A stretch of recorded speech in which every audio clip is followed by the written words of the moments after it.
Hello दोस्तों, एक बार फिर से आप सबका स्वागत है बाल मनोविज्ञान की इस कक्षा में। और आज का जो हमारा टॉपिक रहेगा वो है व्यक्तित्व, पर्सनैलिटी।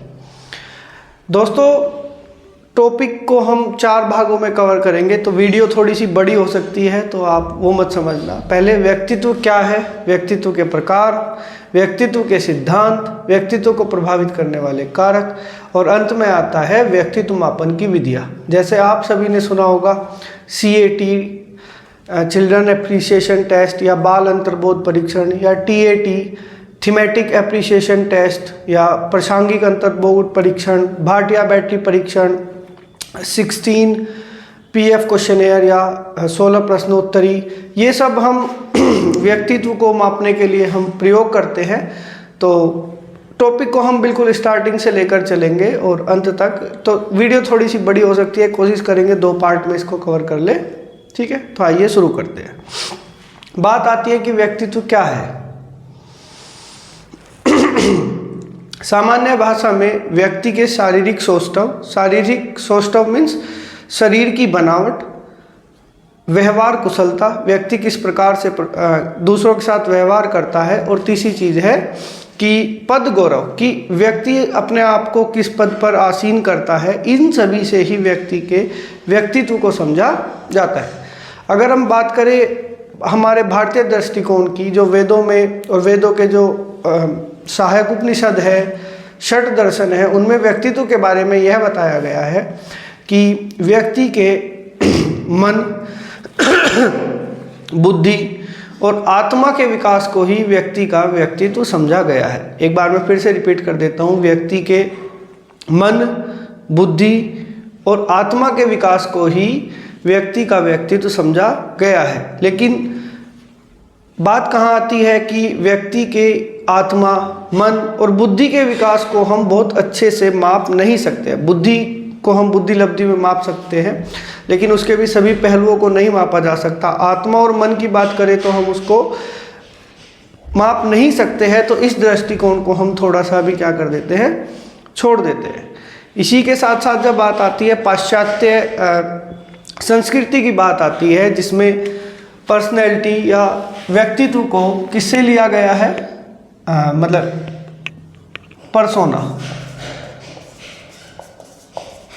पर्सोना, लैटिन भाषा के शब्द किससे लिया गया है, पर्सोना से लिया गया है, जिसका अर्थ क्या है, मुखौटा या नकली चेहरा। ठीक है दोस्तों, जब हम बात करते हैं पाश्चात्य संस्कृति की, तो उसके हिसाब से जैसे आपने देखा होगा कि पाश्चात्य संस्कृति में बहुत सारे नाटक होते थे। जब आदमी नाटक करता है, किसी का चरित्र को दिखाता है, तो वो उसी प्रकार से अपनी वेशभूषा बना लेता है। तो पाश्चात्य संस्कृति में व्यक्ति जिस भी चरित्र का मुखौटा लगाकर उसका रोल कर रहा है, तो उसी को उसका क्या मान लिया जाता था, उसका व्यक्तित्व या उसकी पर्सनैलिटी मान ली जाती थी। लेकिन इसमें क्या है कि केवल व्यक्ति का जो बाहरी स्वरूप है उसी को व्यक्तित्व मान लिया गया है। उसके मन, उसकी आत्मा, उसकी बुद्धि, इनसे उसका कोई लेना देना नहीं है। तो धीरे धीरे होता क्या है कि जैसे जब फिर रोम में क्रांति आई, रोम वालों की थोड़ी शिक्षा में प्रगति हुई, उन्होंने बताया कि केवल बाह्य गुण नहीं बल्कि हम आंतरिक गुणों को भी क्या, कि बाह्य गुणों के साथ साथ आंतरिक गुणों को भी शामिल करें, तो तभी हम व्यक्तित्व तक के सही अर्थों तक पहुंच सकते हैं।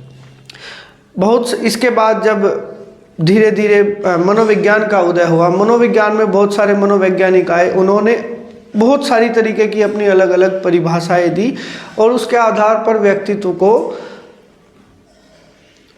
मतलब व्यक्तित्व का वर्णन करने का उन्हें प्रयास किया है। तो इस प्रकार से जो बहुत सारी विचारधाराएं आई है, सामान्यतः हम उनको 4 भागों में बांट लेते हैं। 4 उपागम जिनको कहते हैं, या इंग्लिश में कहें तो अप्रोच। 4 प्रकार के उपागम या अप्रोच माने गए हैं। जब से सबसे पहला कौन सा आता है, संग्राही उपागम। कौन सा, संग्राही उपागम या फिर ओमनिबस अप्रोच। Omnibus approach. इसमें क्या माना गया है कि जो जन्मजात गुण है व्यक्ति के, जो बचपन में बच्चा जब पैदा होता है तो कुछ गुणों को लेकर पैदा होता है, और उसी के साथ साथ जो वो अर्जित करता है, जिन गुणों को वो अर्जित करता है, कि जन्मजात और अर्जित गुणों के योग को ही क्या मान लिया गया है, व्यक्तित्व मान लिया गया है। आधुनिक युग में मनोवैज्ञानिकों ने व्यक्तित्व को मापने के लिए या परिभाषित करने के लिए अलग अलग मनोवैज्ञानिक ने अलग अलग प्रकार से परिभाषाएं दी हैं। तो बहुत सारे मनोवैज्ञानिकों ने परिभाषाएं दी है, तो हम क्या करते हैं, मतलब क्या किया गया है कि उनको 4 तरीकों में बांट लिया गया है। कितने तरीकों में? 4 तरीकों में। 4 भिन्न भिन्न प्रकार के उपागम माने गए। उपागम मीन्स अप्रोच, ठीक है। तो जैसे सबसे पहला आता है संग्राही उपागम, ओमनिबस अप्रोच, ठीक है। इसके जो सबसे प्रसिद्ध मनोवैज्ञानिक हुए हैं वो हुए हैं वैलेंटीन, ठीक है। वैलेंटीन ने व्यक्तित्व की क्या परिभाषा दी है, क्या कि व्यक्तित्व जन्मजात एवं अर्जित प्रवृत्तियों का योग है।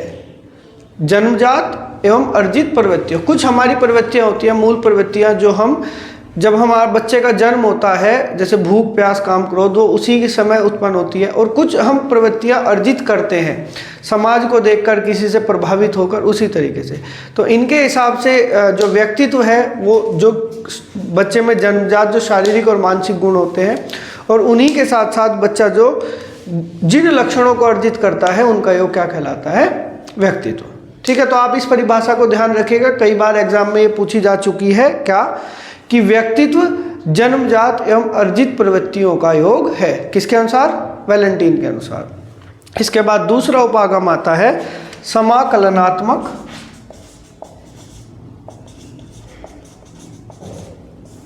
एवं संगठनात्मक।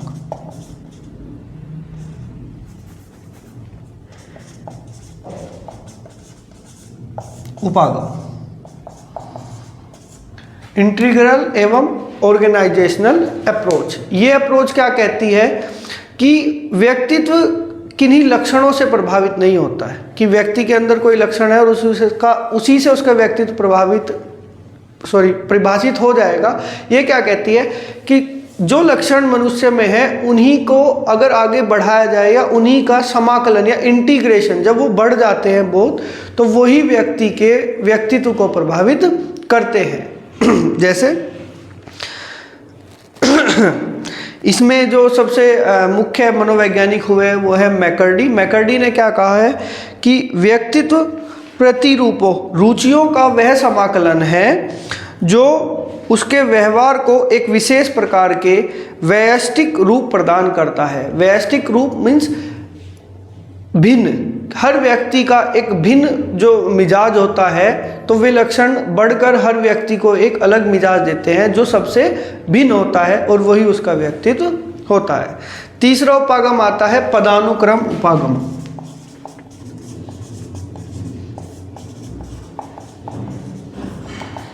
ये थोड़ा इंपॉर्टेंट है क्योंकि ये किसने दिया है, विलियम जेम्स।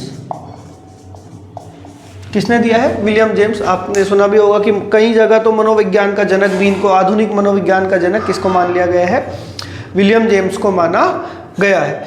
तो हिरार्कल अप्रोच ये क्या कहते हैं कि व्यक्तित्व 4 चीज़ों से मिलकर बनता है, और जो एक विशेष क्रम में, एक विशेष हिरार्की मीन्स एक विशेष क्रम में ही उत्पन्न होते हैं, जबकि अन्य मनोवैज्ञानिकों का मानना है कि ऐसे नहीं होता है। ये क्या कहते हैं कि सबसे पहले मनुष्य का भौतिक हिंदी में क्या कहेंगे, भौतिक व्यक्तित्व या मटेरियल सेल्फ उत्पन्न होता है, ठीक है। फिर उसके बाद कौन सा होता है, सामाजिक व्यक्तित्व, सोशल सेल्फ। उसके बाद क्या होता है, आध्यात्मिक व्यक्तित्व, स्पिरिचुअल सेल्फ, और उसके बाद होता है शुद्ध अहम या प्योर ईगो, ठीक है। इन्होंने जैसे पहला क्या था, भौतिक व्यक्तित्व मतलब शरीर की बनावट, शरीर का विकास पहले वो हो जाएगा, फिर उसके बाद व्यक्ति का क्या होगा, सामाजिकरण होगा। समाज से बात करेगा, उसके हिसाब से अपने व्यक्तित्व का निर्माण करेगा। उसके बाद जब ये हो जाएगा फिर वो भगवान के बारे में जानने की कोशिश करेगा, उसका आध्यात्मिक सेल्फ जो है वो उत्पन्न होगा। और उसके जब ये तीनों चरण पूरे हो जाएंगे उसके बाद वो पूर्ण ज्ञान की उसको प्राप्ति हो जाएगी, जिसको क्या कहा गया है, शुद्ध अहम या प्योर ईगो।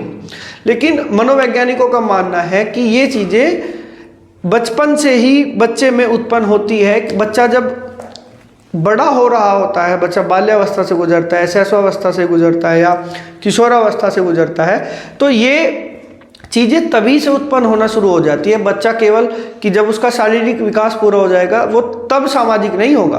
बच्चा जैसे ही पैदा होता है उसके कुछ समय बाद से उसमें सामाजिक गुण विकसित होने शुरू हो जाते हैं। तो इस अप्रोच को भी क्या किया गया है, नकार दिया गया है। लेकिन ये आपको पता होना चाहिए कि विलियम जेम्स ने व्यक्तित्व के जो चार उसमें विभाजित किया है या 4 पद माने हैं, वो कौन कौन से हैं। सबसे पहला है भौतिक व्यक्तित्व, मेटीरियल सेल्फ, सामाजिक व्यक्तित्व, सोशल सेल्फ, आध्यात्मिक व्यक्तित्व, स्पिरिचुअल सेल्फ, और अंत में चौथे नंबर पर आता है शुद्ध अहम या प्योर ईगो। इनका क्रम भी याद होना चाहिए और इनके नाम याद आपको होने चाहिए। लास्ट आता है समायोजन उपागम। समायोजन या एडजस्टमेंट अप्रोच, ठीक है जी। इसको हम काफ़ी हद तक मनोवैज्ञानिकों ने माना है क्या, कि हर व्यक्ति में क्या होता है, अपने वातावरण के साथ समायोजन करने की एक निश्चित ढंग होता है, कला होती है। और जो व्यक्ति जितने अच्छे ढंग से अपने परिवेश के साथ समायोजन कर लेता है उसका व्यक्तित्व इतना ही अधिक विकसित होता है, ठीक है जी। इसमें सबसे मुख्य जो मनोवैज्ञानिक आते हैं वो आते हैं बेरिंग। आपने नाम सुना होगा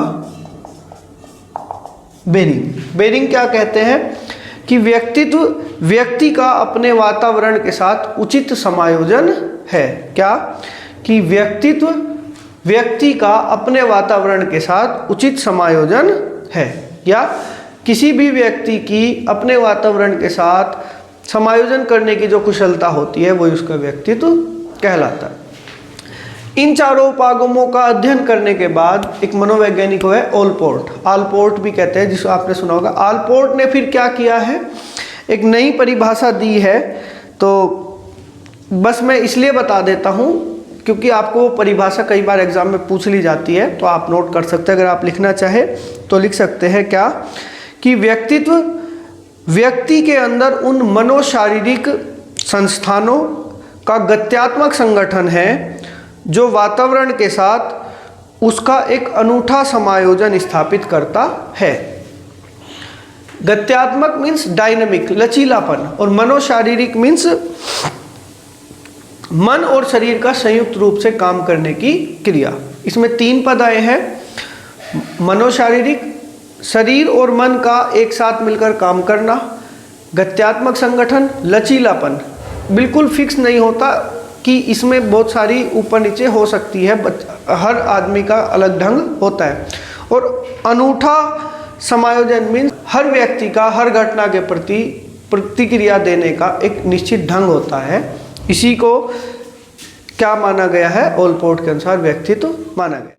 इन सभी उपागमों को पढ़ने के बाद, इनका अध्ययन करने के बाद एक मनोवैज्ञानिक है ऑलपोर्ट, उन्होंने भी एक परिभाषा दी है। और क्योंकि आप सभी को पता है कि ऑलपोर्ट का लक्षण सिद्धांत होता है ट्रेट थ्योरी, जो व्यक्तित्व का लक्षण सिद्धांत कहलाता है, इसलिए व्यक्तित्व की जो इनकी दी हुई परिभाषा है वो थोड़ी सी अधिक इम्पोर्टेंट हो जाती है। तो आप इसको भी एक बार नोट डाउन कर लेना, लिख लेना, मैं पढ़ देता हूँ, ठीक है। क्या कि व्यक्तित्व व्यक्ति के अंदर उन मनोशारीरिक संस्थानों का गत्यात्मक संगठन है जो वातावरण के साथ उसका अनूठा समायोजन स्थापित करता है, ठीक है। इसमें 3 नए शब्द आए हैं। मनोशारीरिक संस्थानों मीन्स मन और शरीर का एक साथ मिलकर काम करना। क्या मनोशारीरिक संस्थानों का मतलब क्या है, मन और शरीर का मिलकर एक साथ काम करना। गत्यात्मक संगठन मीन्स लचीलापन, ये सभी में भिन्न भिन्न हो सकता है, बिल्कुल निश्चित एक क्रम नहीं होता कि मन और शरीर मिलकर किस प्रकार से काम करेंगे। गत्यात्मक संगठन का क्या मतलब है? लचीलापन। और तीसरा है अनूठा समायोजन। अनूठा समायोजन मीन्स हर एक व्यक्ति का एक ही व्यवहार को करने का एक निश्चित ढंग होता है, या किसी भी घटना के प्रति जो व्यक्ति की प्रतिक्रिया होती है, हर व्यक्ति का एक अनूठा ढंग होता है। और इन्हीं को उसने क्या कहा है? व्यक्ति का व्यक्तित्व माना है। इसके बाद कुछ मनोवैज्ञानिकों ने इसको भी संपूर्ण परिभाषा नहीं माना है, अलग अलग मत आए हैं। जैसे कुछ मनोवैज्ञानिकों का ये कहना है कि जिस प्रकार ईंट, सीमेंट और कंक्रीट को एक साथ रखने पर भवन का निर्माण नहीं हो सकता, उसी प्रकार विभिन्न लक्षणों से, विभिन्न गुणों से व्यक्तित्व का निर्माण नहीं हो सकता। भवन निर्माण एक अपने आप में एक विशेष प्रक्रिया है, जो कि विशिष्ट रचना है, जो कि एक विशेष प्रकार से हर एक भवन बनाया जाता है। उसी प्रकार हर व्यक्ति में व्यक्तित्व भी क्या है? एक विशिष्ट रचना है, जो अपने आप में एक अनूठा होता है।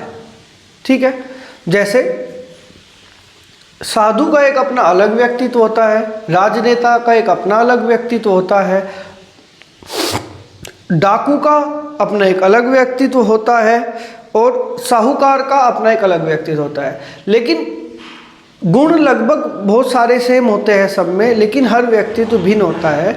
तो हम कह सकते हैं कि व्यक्तित्व के आधार पर हर एक व्यक्ति एक दूसरे से भिन्न है। क्यों? क्योंकि सभी का व्यक्तित्व उनकी एक विशिष्ट रचना है। अब हम बात करेंगे व्यक्तित्व के सिद्धांत। दोस्तों मैं ये कह रहा हूँ, सिर्फ एक बार अगर आपने इनको अच्छे से समझ लिया तो आपको कभी भी इनसे संबंधित किसी भी प्रश्न को करने में कोई गड़बड़ हो ही नहीं सकती। जैसे सिद्धांतों को भी हमने अलग अलग प्रकार में बांटा है। जैसे मनोविश्लेषणवाद सिद्धांत, जो किसने दिया है? सिगमंड फ्राइड ने। इसके बाद आता है प्रकार सिद्धांत, टाइप थ्योरी। टाइप थ्योरी में क्या है कि व्यक्तित्व के आधार पर सिद्धांत बनाए गए हैं। जैसे शरीर रचना सिद्धांत आपने सुना होगा। शरीर रचना सिद्धांत में दो मनोवैज्ञानिक आते हैं, शेल्डन और क्रेसमर। ठीक है, इन दोनों का वर्गीकरण हम पढ़ेंगे। उसके बाद हम पढ़ेंगे मनोवैज्ञानिक गुण सिद्धांत। मनोवैज्ञानिक गुण सिद्धांत किसका है? मनोवैज्ञानिक युंग, या जिसको आप जुंग कहते हो। ठीक है, मन के आधार पर उन्होंने व्यक्तित्व के कितने प्रकार बताए हैं। फिर आता है लक्षण सिद्धांत, ट्रेट थ्योरी। ट्रेट थ्योरी में दो मुख्य रूप से सिद्धांत आते हैं, आलपोर्ट का लक्षण सिद्धांत और कैटल का लक्षण सिद्धांत। और एक इनके बाद सबसे मुख्य जो आता है वो आता है मांग सिद्धांत, नीड थ्योरी। नीड थ्योरी किसकी है? मरे, हेनरी ए मरे। देखो दोस्तों, दो अलग अलग मांग सिद्धांत आते हैं। एक अभिप्रेरणा का मांग सिद्धांत आता है और एक मांग सिद्धांत आता है व्यक्तित्व में। तो दोनों भिन्न भिन्न हैं। अगर पूछा जाता है कि व्यक्तित्व का मांग सिद्धांत, तो आप किसका कहेंगे? मरे का है। और जब हम उसकी बात करेंगे अभिप्रेरणा के मांग सिद्धांत की, तो हम अलग से उसकी चर्चा करेंगे। ठीक है, तो सबसे पहले हम बात करते हैं मनोविश्लेषण सिद्धांत की। कौन सा?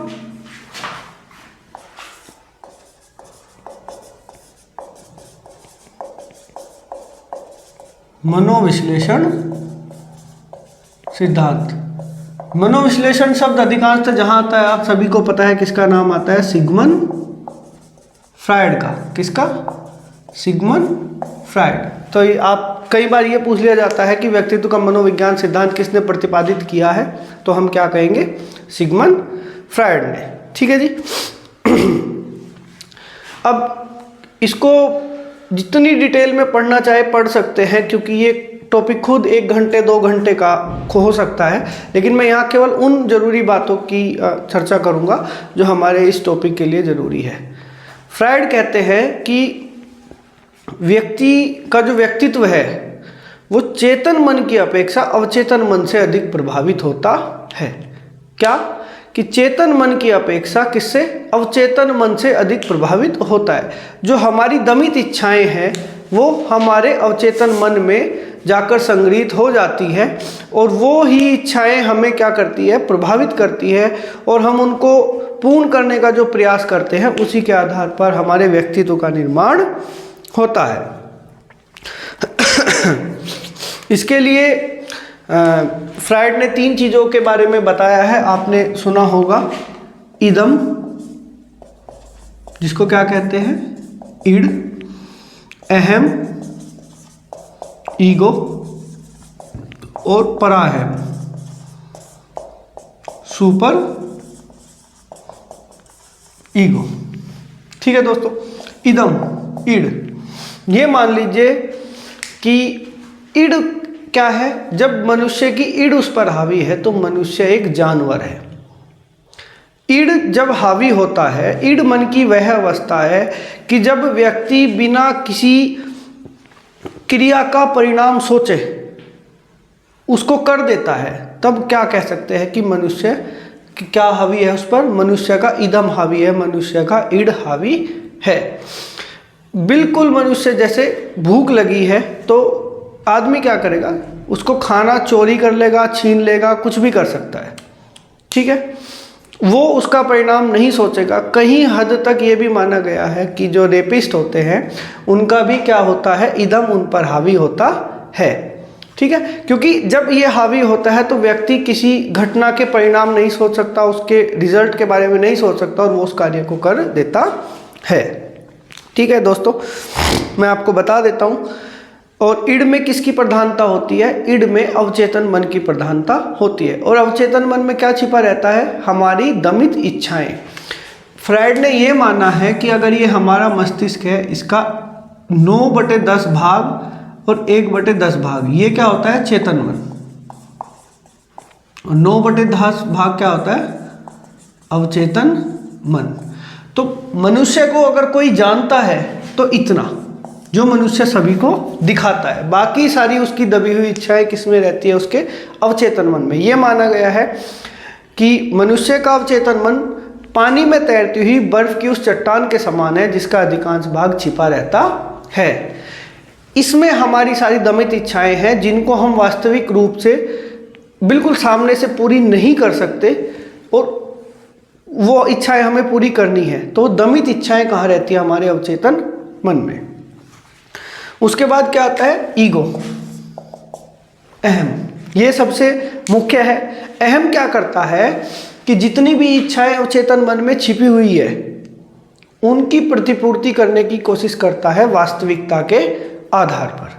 ठीक है जी, ये तर्कयुक्त होता है और वास्तविकताओं में इच्छाओं की पूर्ति करता है। जैसे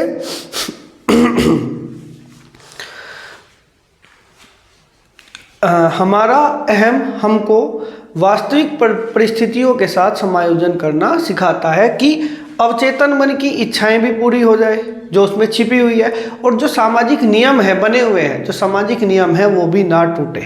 ठीक है जी, तो ये वास्तविकता के आधार पर चलता है। उसके बाद आते हैं परम अहम, सुपर ईगो। इसको क्या माना गया है, मन का देवता। मन का देवता, इंसान के अंदर का देवता क्या माना गया है, परा अहम को माना गया है, जो हमारी अंतरात्मा की पुकार है और जो हमें ये कहती है कि सदैव आदमी को अच्छे काम करने चाहिए। जैसे परोपकारी होना चाहिए, दयालु होना चाहिए, आदर्शों का पालन करना चाहिए, समाज सेवा करनी चाहिए, राष्ट्र हित में लगे रहना चाहिए। ठीक है, तो ये व्यक्ति को क्या कहता है कि बिल्कुल आदर्शवादी बनाना चाहता है, ये मनुष्य को बिल्कुल एक जानवर बनाना चाहता है। तो इन दोनों को बैलेंस करने का काम कौन करता है, ईगो। ये मान लीजिए कि ये ईगो है और इस पर एक तराजू का पलड़ा है, इसी पर ऐसे क्या दो चीज लटकी हुई है, इदम और परा है। ठीक है जी, अहम क्या करता है, हमारी ईगो और परम अहम को संतुलित करने का कार्य करता है। इसी के आधार पर इसमें जो फ्रायड है ये कहते हैं कि जिस व्यक्ति की इन तीनों किसमें, इदम, अहम और परा अहम में संतुलन होता है, वो व्यक्ति कैसा होता है, सुसमायोजित। और अगर किसी व्यक्ति की ये असंतुलित है, तो व्यक्ति कैसा होता है, कुसमायोजित कहलाता है। ठीक है जी। अधिकतर जो अपराधी किस्म के व्यक्ति होते हैं ये माना गया है कि उनकी ईगो, सुपर ईगो और ईड, इदम अहम और पराह अहम में ठीक से संतुलन नहीं होता है, जिसके कारण व्यक्ति क्या करता है, अपराधी हो जाता है। वो उन परिस्थितियों के आने वाले परिणामों को नहीं सोच पाता और क्रियाओं को कर देता है। ठीक है जी। नेक्स्ट हम बात करेंगे किसकी, प्रकार सिद्धांत। किसकी, प्रकार सिद्धांत, टाइप थ्योरी। ठीक है जी। टाइप थ्योरी क्या है? इसमें मनोवैज्ञानिकों ने व्यक्ति के व्यक्तित्व की जो परिभाषा दी है उसके शारीरिक गुणों के आधार पर दी है। ठीक है। और इसमें जो है, जो मुख्यतः मनोवैज्ञानिक आते हैं, दो आते हैं। कौन सा? शेल्डन, शरीर रचना सिद्धांत,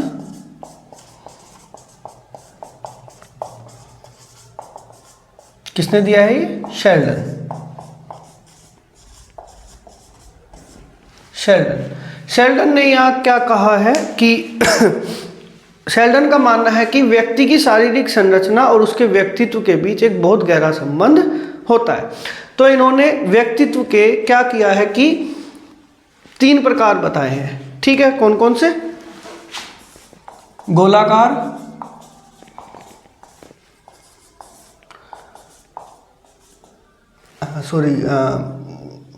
आयताकार और थर्ड होता है लंबाकार। ठीक है दोस्तों, इसमें एक चीज़ ध्यान रखने की बात है, हिंदी में आपको ये वर्ड थोड़ा सा अलग भी मिल सकते हैं, तो ज़्यादा अच्छा है आप इनका इंग्लिश नाम ही याद रखें। यही नहीं, मनोविज्ञान के जितने भी टॉपिक हैं, कुछ शब्द ऐसे हैं कि हिंदी में समझना उनको मुश्किल है, इंग्लिश में समझना ज़्यादा आसान होता है, तो आप इनको इंग्लिश में समझें। एंडोमॉर्फिक, एंडोमॉर्फिक, मीजोमॉर्फिक, बाहर तो नहीं चला गया, मीजोमॉर्फिक, और थर्ड जो होता है एक्टोमॉर्फिक।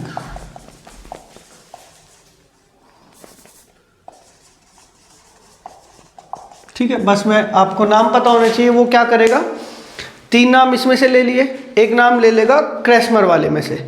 ठीक है, और इन 3 में से क्या करेगा, एक नाम दे देगा कि कौन सा एक शेल्डन के द्वारा बताया गया व्यक्तित्व का प्रकार नहीं है। ठीक है, अब देखो, जैसे बात करते हैं गोलाकार। गोलाकार थोड़े छोटे किस्म के आदमी, पेट निकला हुआ, इस तरीके के आदमी होते हैं। इसने बताया उनका व्यक्तित्व कैसा होता है कि वो आराम पसंद होते हैं, बिल्कुल आराम चाहिए, शौकीन मिजाज होते हैं, तरह तरह के पकवान खाना उनको पसंद होता है। ठीक है, प्रसन्नचित्त प्रकृति, सदैव खुश रहते हैं, हंसते रहते हैं। ठीक है, परंपराओं को मानने वाले होते हैं और सहनशील व सामाजिक प्रवृत्ति के होते हैं। ठीक है, दूसरा आयताकार, मेसोमॉर्फिक। ठीक है, थोड़ी मीडियम हाइट के आदमी होते हैं, हष्ट पुष्ट होते हैं, पेट बिल्कुल निकला न हुआ नहीं होता। ठीक है, जैसे खिलाड़ी टाइप के आदमी होते हैं। ठीक है, इनका क्या होता है कि जोशीले, इनकी प्रवृत्ति होती है कि जोशीले होते हैं, रोमांच प्रिय होते हैं, प्रभुत्ववादी होते हैं। ये चाहते हैं कि इनकी बात मानी जाए, इनके समूह में या घर में इनको प्रभाव, मतलब इनकी बातों का प्रभाव रहे। उद्देश्य केंद्रित होते हैं, लेकिन एक कमी होती है क्या, कि ये क्रोधी स्वभाव के होते हैं, इनको बहुत जल्दी गुस्सा आ जाता है। तीसरा कौन सा आता है, लंबाकार। दुबले पतले लंबे किस्म के आदमी किस में आते हैं, लंबाकार में। ठीक है जी, शांति प्रिय व एकांत प्रिय होते हैं, अल्प निद्रा वाले होते हैं, क्योंकि दुबला पतला शरीर है तो शीघ्र थक जाने वाले होते हैं, और निष्ठुर प्रकृति के होते हैं, मतलब किसी को बुरा भला कहने में ये बिल्कुल भी संकोच नहीं करते। ये कैसे होते हैं, निष्ठुर प्रकृति के होते हैं। ठीक है दोस्तों, अब ये वर्गीकरण दिया था गोलाकार, आयताकार और लंबाकार, किसने बताया था, शरीर रचना सिद्धांत शेल्डन ने। इसी में हमारा नेक्स्ट आ जाता है क्रैस्मर।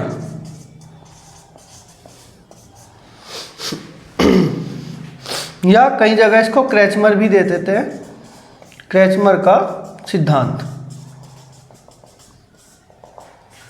ठीक है जी। अब इसने भी शरीर की मतलब बनावट के आधार पर यही माना है कि व्यक्तित्व अलग अलग प्रकार का होता है। तो इन्होंने क्या किया है कि इन्होंने 3 प्रकार बताए हैं। कौन कौन से प्रकार बताए हैं? लंबकाय, दूसरा सुडोलकाय और तीसरा होता है गोलकाय।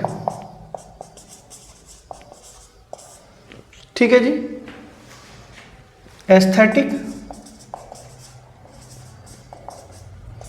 सुडोलकाय एथलेटिक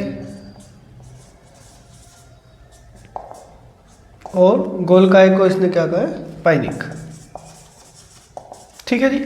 इनको आप लगभग सेम मान सकते हैं शेल्डन के बताए हुए जो 3 प्रकार थे क्रेचमर के, लेकिन एक अंतर आता है कि जो वहाँ पर गोलाकार, इसका जो फर्स्ट टाइप था वो इसके किस में चला गया है? गोलाकार वाला किस में चला गया? इसका थर्ड टाइप हो गया है गोलकाय में। ठीक है जी। जैसे लंबकाय, एस्थेटिक, सीधी सीधी वही बात है, लंबे दुबले पतले व्यक्ति होते हैं, अलग रहना पसंद करते हैं। एक और ख़ास बात है, इनको दूसरों की आलोचनाएं करना बहुत पसंद होता है, लेकिन ये अपनी आलोचनाएं सहन नहीं कर पाते हैं बिल्कुल भी।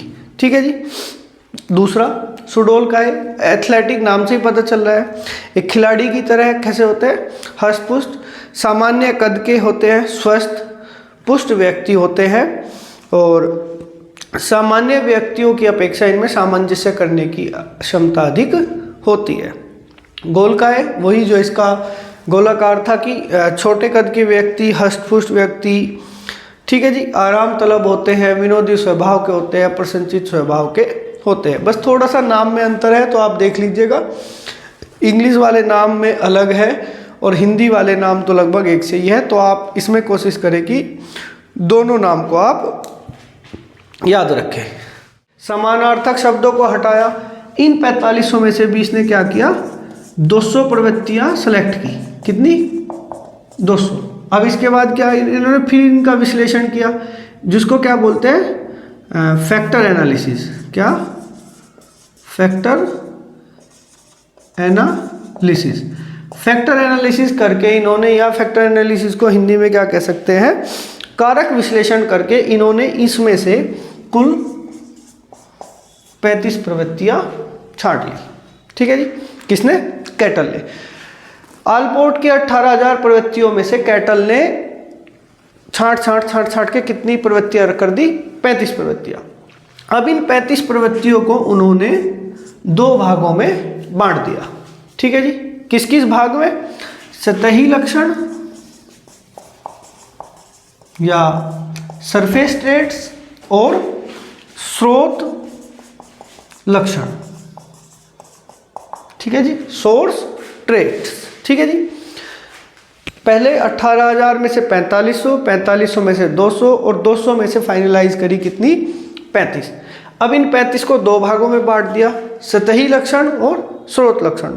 सतही लक्षण कौन से होते हैं? जो किसी के व्यवहार को प्रत्यक्ष रूप से नियंत्रित करते हैं। कौन से? प्रत्यक्ष रूप से, कि ये क्या करते हैं कि व्यक्ति के व्यवहार को प्रत्यक्ष रूप से नियंत्रित करते हैं। ये जो है स्रोत लक्षण जो है, या सोर्स ट्रेट जिसको कहते हैं, सोर्स ट्रेट्स, ये अप्रत्यक्ष रूप से प्रभावित करते हैं। ठीक है जी। सतही लक्षण प्रत्यक्ष रूप से और स्रोत लक्षण अप्रत्यक्ष रूप से। अब इसने क्या किया? इन 35 लक्षणों में से भी इनको 2 तरीके से बांट दिया। मतलब कैसे कैसे? कि 23 लक्षण और 12 लक्षण। अब इन 23 लक्षणों में इसने क्या कहा कि ये 23 लक्षण सभी सामान्य व्यक्तियों में पाए जाते हैं। किसमें? सभी सामान्य व्यक्तियों में पाए जाते हैं, जबकि ये 12 लक्षण विशेष व्यक्तियों में पाए जाते हैं। ठीक है जी। क्या कि इन 35 में से 2 जैसे सतही लक्षण, 23 सतही लक्षण और 12 विशेष। ठीक है जी। अब इन्होंने क्या किया कि 23 लक्षण सभी सामान्य व्यक्तियों में मिलेंगे, 12 लक्षण विशेष व्यक्तियों में मिलेंगे। ठीक है। अब इन 23 में से भी, इन 23 में से इन्होंने क्या कहा कि 16 लक्षण मुख्य है। कितने हैं? मुख्य रूप से 16 लक्षण होते हैं जो व्यक्ति के व्यक्तित्व को प्रभावित करते हैं, और इन्हीं 16 लक्षणों को मापने के लिए इन्होंने एक 16 प्रश्नों वाली क्या की है, एक प्रश्नावली तैयार की है। 16 प्रश्नों वाली एक प्रश्नावली तैयार की है जिसको 16 PF क्वेश्चनेयर, ठीक है जी, 16 PF क्वेश्चनेयर के नाम से जाना जाता है। ठीक है जी। जो एक परीक्षण है व्यक्ति के व्यक्तित्व को मापने का। ठीक है जी। किसका?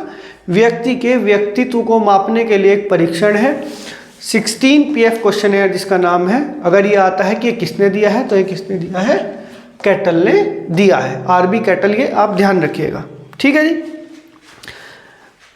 वैसे और भी डिटेल में है। अब इन्होंने क्या है कि ये इन 16 गुणों के जो मुख्य ट्रेड्स थे इनके नाम भी दिए हैं, लेकिन इतनी डिटेल में जाने की जरूरत नहीं है। अगर आप कहेंगे तो मैं आगे इसको एक बार डिटेल में कवर कर दूंगा, उसमें मैं करा दूंगा। ठीक है जी।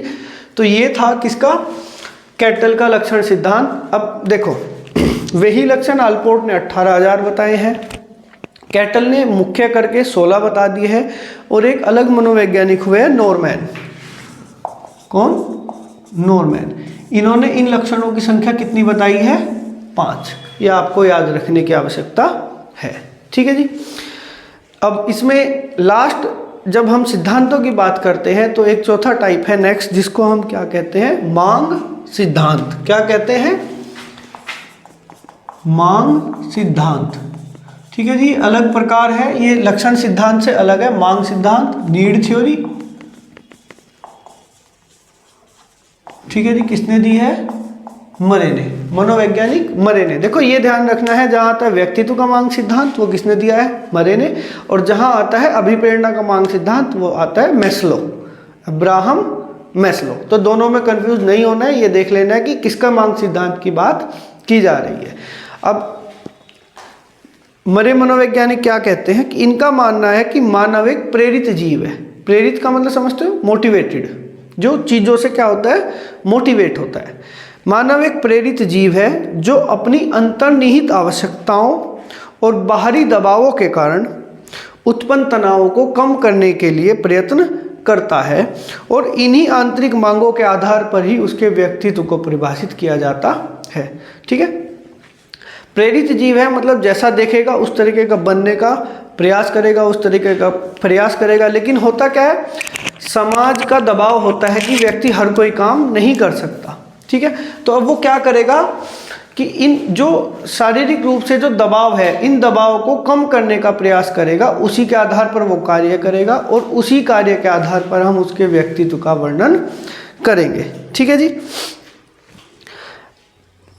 इनका मानना है कि वातावरण के दबावों का समग्र रूप, किसका? वातावरण, हमारे चारों ओर का जो परिवेश है, सामाजिक परिवेश है, आसपास के लोग हैं, ठीक है, वे समग्र रूप से मनुष्य के अंदर कुछ मांग पैदा करते हैं। मांग पैदा मतलब कुछ करने का या उनके जैसे बनने का या कुछ ऐसा करने का एक क्या होता है कि मनुष्य के अंदर भी एक इच्छा उत्पन्न होती है, और ये मांग ही उसके व्यवहार को क्या करती है? नियंत्रित करती है। अब ये मांग कितनी मानी है?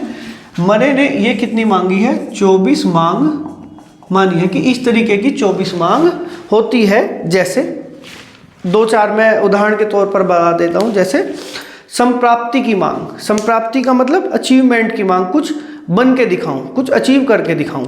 ठीक है जी। उसके पड़ोस में कोई बड़ा अधिकारी बन गया तो उसके अंदर भी इच्छा होगी, एक मांग उत्पन्न होगी कि मैं भी ऐसा कर सकता हूँ। जैसे स्वायत्तता की मांग, ठीक है, स्वायत्तता मीन्स ऑटोनॉमी, हर व्यक्ति स्वतंत्रता चाहता है। ठीक है जी। प्रभुत्व की मांग, प्रभुत्व का मतलब डोमिनेंस की मांग, कि उसकी चले, वो जो कहे उसको माना जाए। ठीक है जी। सानिध्य, एफिलिएशन की मांग, जब व्यक्ति दुखी होता है तो वो एक सानिध्य में जाना चाहता है किसी के, कि वो जा सके, अपना दुख बता सके, कोई इसको सांत्वना दे सके। प्रदर्शन की मांग, एग्जीबिशन की। प्रदर्शन का यहाँ मतलब क्या है, मेरे पास बड़ा घर है, बड़ा बंगला है, बड़ी गाड़ी है, ठीक है। इस तरीके से वो इनसे प्रभावित होता है और इसी प्रकार से वो इनको अचीव करने की कोशिश करेगा इन चीज़ों को, तो उसी प्रकार से काम करेगा और उसी हिसाब से उसका व्यक्तित्व प्रभावित होगा। या जैसे परोपकार की मांग, परोपकारी व्यक्ति का एक अलग चरित्र होता है, तो व्यक्ति भी क्या करता है कि मैं भी दान पुण्य करूं, दान पुण्य करेगा तो उसी हिसाब से उसका व्यक्तित्व क्या है, उत्पन्न होना शुरू हो जाता है। या आक्रामकता की मांग, एरोगेंस, कि उसने देखा कोई आया, किसी को 2-4 चांटे लगा दिए और कोई कुछ नहीं बोला, तो उसके अंदर भी आता है कि मैं भी ऐसा बाहुबली बन सकूं कि मैं भी ऐसे काम कर सकूं। और यही मांग क्या करती है, इस तरीके की मांग ही उसके व्यक्तित्व का निर्माण करती है, ठीक है जी। या जैसे आप एक बड़ा कॉमन सा उदाहरण ले सकते हैं, आजकल जैसे एक ये चल रहा है ना, ट्रेंड चल रहा है आजकल के, जिस बच्चे को भी देखो शॉर्ट्स बनाने पर लगा पड़ा है, वीडियोस बना रहा है, यूट्यूब पर डालूंगा। क्यों? क्योंकि वो देख रहे हैं कि कुछ व्यक्ति क्या है, इस तरीके से बहुत सफल हो गए हैं, तो वो एक सामाजिक दबाव है सफल होने का, कि वो हो सकते हैं तो मैं क्यों नहीं हो सकता, और वो उसी प्रकार से कार्य करता है। इसी को हम क्या कहते हैं, मांग सिद्धांत, ठीक है जी। इसमें हम एक और मनोवैज्ञानिक का नाम आता है एडवर्डस। क्या नाम आता है? एडवर्डस, ठीक है जी। एडवर्डस ने क्या किया है, इन्हीं मांगों के आधार पर एक व्यक्तित्व मापन टूल या उपकरण तैयार किया है। व्यक्तित्व मापन टूल या उपकरण तैयार किया है, जिसको EPPS, अगर हम इंग्लिश में बात करें, एडवर्डस पर्सनैलिटी, ठीक है जी, प्रीफरेंसेस, और एस से क्या हो जाएगा आपका, शेड्यूल, ठीक है, तैयार किया है इन्हीं के आधार पर, ठीक है। और इसमें कितनी मांग शामिल की है? 15। तो ये भी व्यक्तित्व मापन का एक परीक्षण है। जैसे मैंने बताया था, TAT है, CAT है, और भी बहुत सारे हैं, प्रक्षेपी विधियां हैं, अप्रक्षेपी विधियां हैं। उनको हम अपनी नेक्स्ट वीडियो में पढ़ेंगे, जब हम व्यक्तित्व को प्रभावित करने वाले कारक, व्यक्तित्व के प्रकार और व्यक्तित्व मापन की विधियां पढ़ेंगे, उनको वहाँ पढ़ेंगे। लेकिन जो यहाँ आ रहा है इनको आप ध्यान रखिएगा। जैसे 16PF क्वेश्चन विधि है, ये किसने दी है? कैटल ने दी है।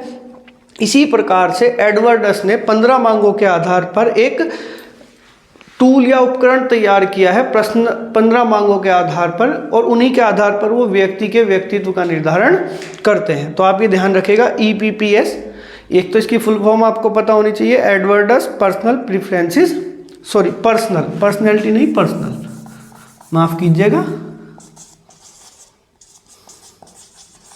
ठीक है जी, पर्सनल प्रेफरेंसेस शेड्यूल, या हिंदी में कहे तो व्यक्तित्व मापन का टूल या उपकरण बनाया है। 15 मांगों को इसमें शामिल किया है, जिसके आधार पर व्यक्तित्व का निर्धारण किया जाता है। आज के लिए ही इतना ही। आज हम क्या क्या पढ़ चुके हैं, व्यक्तित्व क्या होता है, व्यक्तित्व की जो मुख्य परिभाषाएं हैं जो पूछी जाती है, जैसे कैटल की है, वैलेंटीन की है, अल्पोर्ट की है, उनके बारे में हम पढ़ चुके हैं। और मुख्य व्यक्तित्व के सिद्धांत, ठीक है। आने वाली जो इसकी पार्ट 2 वीडियो होगी, उसमें हम कोशिश करेंगे कि पूरा टॉपिक कवर कर ले, व्यक्तित्व के प्रकार, व्यक्तित्व को प्रभावित करने वाले कारक और व्यक्तित्व मापन की विधियाँ। आज के लिए इतना ही, धन्यवाद। जो युवा अडल्ट होते हैं मतलब 30-35 साल तक, जब तक स्वस्थ होते हैं व्यक्ति, उन तक तो ठीक माना गया कि हाँ भाई इसी प्रकार से व्यक्तित्व होता है। लेकिन क्या है, जो मनोविकृत लोग होते हैं, मानसिक रूप से पीड़ित होते हैं, बीमार होते हैं, तो उनकी व्याख्या ये भी नहीं कर पाया, तो पूरी हद तक इसको भी क्या है, एक्सेप्ट नहीं किया गया। लक्षण सिद्धांत में हम एक सिद्धांत की बात कर चुके हैं, ओलपोर्ट का लक्षण सिद्धांत। इसके बाद किसका आता है? कैटल का। कैटल का लक्षण सिद्धांत, RB कैटल जिसको आप कहते हैं, आपने सुना होगा, RB कैटल या कैटल, ठीक है जी। अब इन्होंने क्या किया, इन्होंने अल्पोर्ट के सिद्धांत को ही आगे एक तरीके से बढ़ाया है, या उसका अध्ययन किया इन्होंने पहले और फिर उसी को आगे बढ़ाया है। ये क्या कहते हैं कि व्यक्ति के व्यक्तित्व का संबंध उसके बाह्य और आंतरिक, बाह्य मीन्स ओवर्ट और कवर्ट, कवर्ट मीन्स आंतरिक व्यवहार से प्रभावित होता है। ठीक है जी। ये क्या मानते हैं कि किसी भी व्यक्ति का व्यक्तित्व, व्यक्ति, पर्सन, परिस्थिति मीन्स सिचुएशन, और व्यक्ति की उस परिस्थिति के साथ अंत्यक्रिया का परिणाम होता है। ठीक है जी। इन्होंने क्या माना है कि पर्सन, व्यक्ति, परिस्थिति और इन दोनों के बीच होने वाली अंत्यक्रियाओं का परिणाम ही व्यक्तित्व है। ठीक है जी। अब इन्होंने क्या किया कि आलपोर्ट की जो प्रवृत्तियां थी, जो उन्होंने 18,000 बताई थी, उनका अध्ययन किया। उन 18,000 प्रवृत्तियों में से इन्होंने पहले कितनी प्रवृत्तियां निकाली? 4500, और को छोड़ दिया। अब इन्होंने इसमें से भी क्या किया, इन 4500 में से भी इन्होंने कुछ, जैसे मीठे की बात करें, गुड़, शक्कर, चीनी, सारे एक तरीके से एक दूसरे के समतुल्य हो गए। समानार्थक शब्दों को हटाया। इन 4500 में से भी इसने क्या किया, 200 प्रवृत्तियां सेलेक्ट की। कितनी? 200। अब इसके बाद क्या, इन्होंने फिर इनका विश्लेषण किया, जिसको क्या बोलते हैं, फैक्टर एनालिसिस। क्या? Factor analysis. फैक्टर एनालिसिस करके इन्होंने, या फैक्टर एनालिसिस को हिंदी में क्या कह सकते हैं, कारक विश्लेषण करके इन्होंने इसमें से कुल 35 प्रवृत्तियां छांट ली। ठीक है जी। किसने? कैटल ने। आलपोर्ट के 18,000 प्रवृत्तियों में से कैटल ने छांट के कितनी प्रवृत्तियां कर दी? 35 प्रवृत्तियां। अब इन 35 प्रवृत्तियों को उन्होंने 2 भागों में बांट दिया। ठीक है जी। किस किस भाग में? सतही लक्षण या सरफेस ट्रेट्स और स्रोत लक्षण। ठीक है जी। Source traits. ठीक है जी। पहले 18,000 में से 4500, 4500 में से 200 और 200 में से फाइनलाइज करी कितनी? 35। अब इन 35 को 2 भागों में बांट दिया, सतही लक्षण और स्रोत लक्षण। सतही लक्षण कौन से होते हैं? जो किसी के व्यवहार को प्रत्यक्ष रूप से नियंत्रित करते हैं। कौन से? प्रत्यक्ष रूप से, कि ये क्या करते हैं कि व्यक्ति के व्यवहार को प्रत्यक्ष रूप से नियंत्रित करते हैं।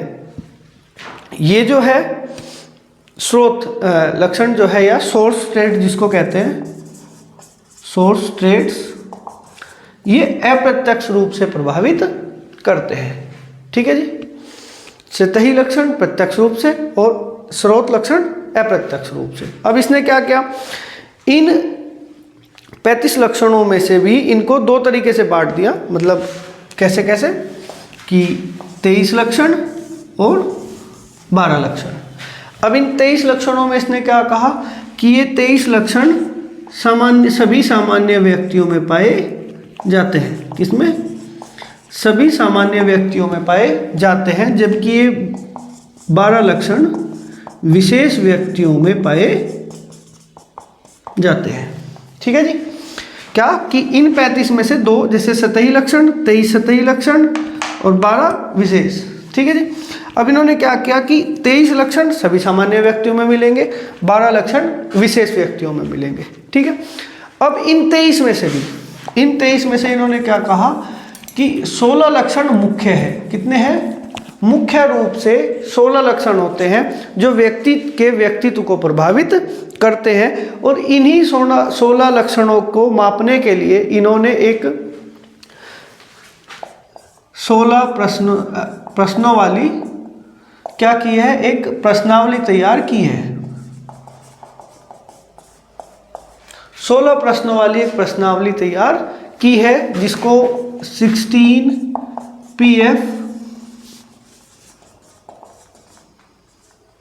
क्वेश्चनएयर। ठीक है जी। 16 PF क्वेश्चनएयर के नाम से जाना जाता है। ठीक है जी।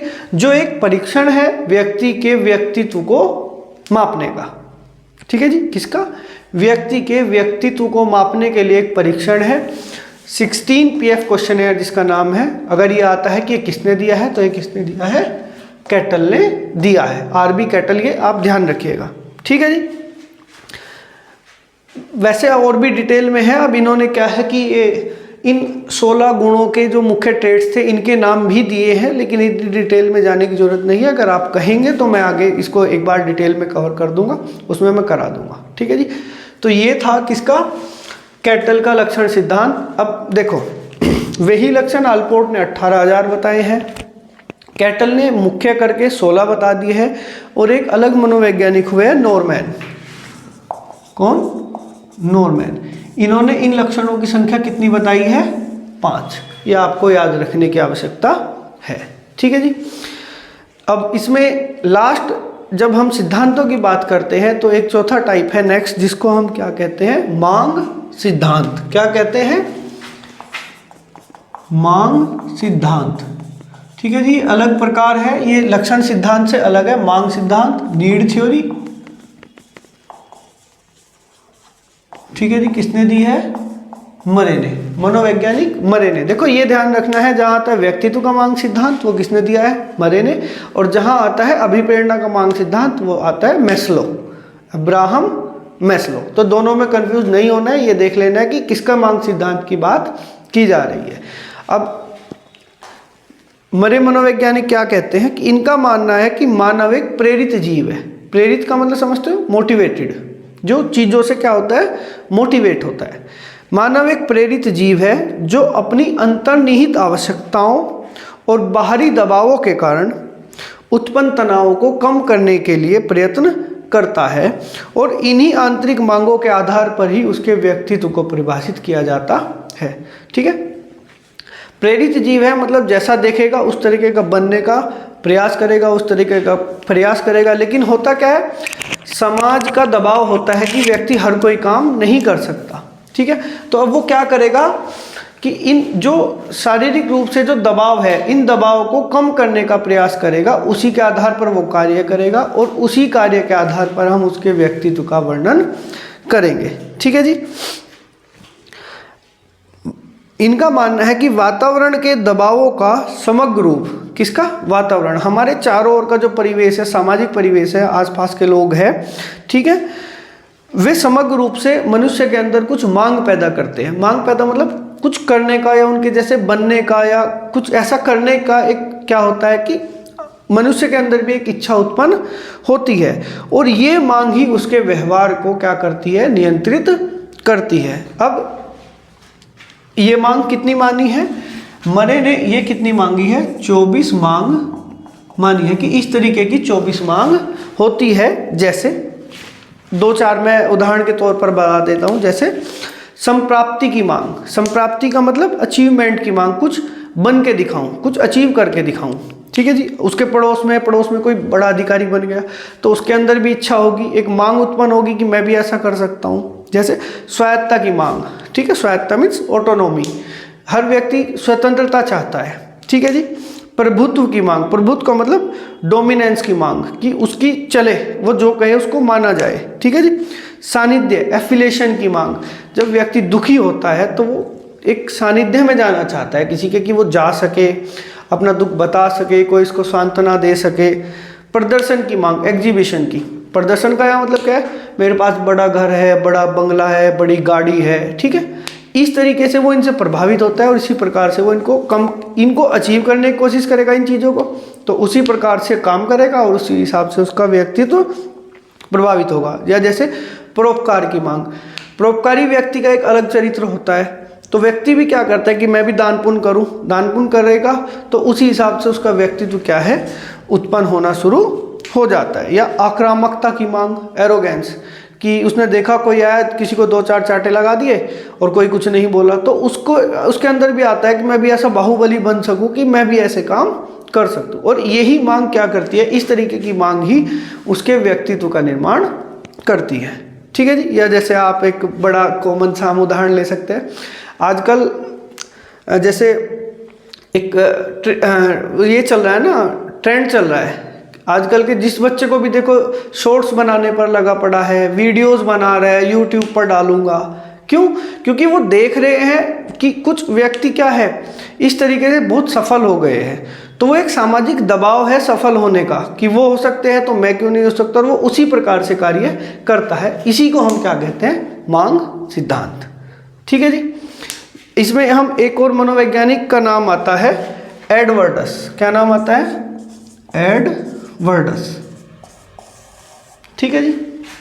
एडवर्डस ने क्या किया है, इन्हीं मांगों के आधार पर एक व्यक्तित्व मापन टूल या उपकरण तैयार किया है। व्यक्तित्व मापन टूल या उपकरण तैयार किया है जिसको EPPS, अगर हम इंग्लिश में बात करें, एडवर्डस पर्सनैलिटी, ठीक है जी, प्रीफरेंसेस, और एस से क्या हो जाएगा आपका शेड्यूल। ठीक है, तैयार किया है इन्हीं के आधार पर। ठीक है, और इसमें कितनी मांग शामिल की है, 15। तो ये भी व्यक्तित्व मापन का एक परीक्षण है। जैसे मैंने बताया था TAT है, CAT है, और भी बहुत सारे हैं, प्रक्षेपी विधियां हैं, अप्रक्षेपी विधियां हैं। उनको हम अपनी नेक्स्ट वीडियो में पढ़ेंगे, जब हम व्यक्तित्व को प्रभावित करने वाले कारक, व्यक्तित्व के प्रकार और व्यक्तित्व मापन की विधियां पढ़ेंगे, उनको वहाँ पढ़ेंगे। लेकिन जो यहाँ आ रहा है इनको आप ध्यान रखिएगा। जैसे 16PF क्वेश्चनेयर विधि है, ये किसने दी है, कैटल ने दी है। इसी प्रकार से एडवर्डस ने 15 मांगों के आधार पर एक टूल या उपकरण तैयार किया है, प्रश्न 15 मांगों के आधार पर, और उन्हीं के आधार पर वो व्यक्ति के व्यक्तित्व का निर्धारण करते हैं। तो आप ये ध्यान रखिएगा, EPPS, एक तो इसकी फुल फॉर्म आपको पता होनी चाहिए, Edwards personal preferences, sorry personality नहीं, पर्सनल, माफ कीजिएगा। ठीक है जी, पर्सनल प्रेफरेंसेस शेड्यूल, या हिंदी में कहे तो व्यक्तित्व मापन का टूल या उपकरण बनाया है। 15 मांगों को इसमें शामिल किया है जिसके आधार पर व्यक्तित्व का निर्धारण किया जाता है। आज के लिए ही इतना ही। आज हम क्या क्या पढ़ चुके हैं, व्यक्तित्व क्या होता है, व्यक्तित्व की जो मुख्य परिभाषाएं हैं जो पूछी जाती है, जैसे कैटल की है, वैलेंटीन की है, अल्पोर्ट की है, उनके बारे में हम पढ़ चुके हैं, और मुख्य व्यक्तित्व के सिद्धांत। ठीक है, आने वाली जो इसकी पार्ट 2 वीडियो होगी उसमें हम कोशिश करेंगे कि पूरा टॉपिक कवर कर ले, व्यक्तित्व के प्रकार, व्यक्तित्व को प्रभावित करने वाले कारक और व्यक्तित्व मापन की विधियाँ। आज के लिए इतना ही, धन्यवाद।